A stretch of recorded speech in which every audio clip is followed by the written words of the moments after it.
Oh, ba't nakasunod ka na naman sa akin? Anong kailangan mo?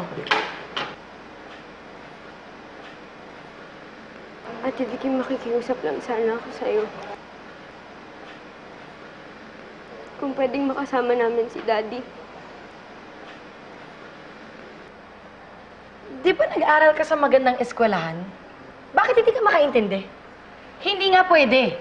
Ate Vicky, ikaw yung hindi makaintindi sa akin.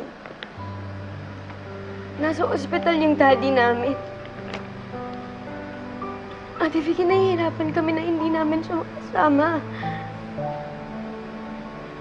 Ate Vicky, wala na si Mami eh. Si Daddy na lang yung natitira naming magulang. Kaya please, Ate Vicky, sana naman pumayag ka na makasama namin siya. Ano ba gusto mong gawin ko para maawa ka? Luhan pa ba ako sa harap mo?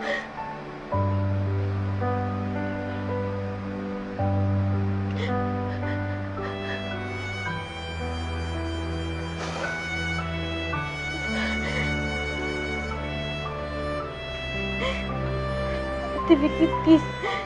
Nagmamakaawa lang ako sa'yo. Please, I'm begging you, iuwi mo na muna dito si Daddy. Sabik na kami lahat na makasama siya. Ate Vicky, wala na kami pakialam. Kahit hindi niya kami maalala. Okay lang din. Kahit hindi namin siya pwedeng lapitan. Tama na yung nakikita namin siya. Please, Ate Vicky.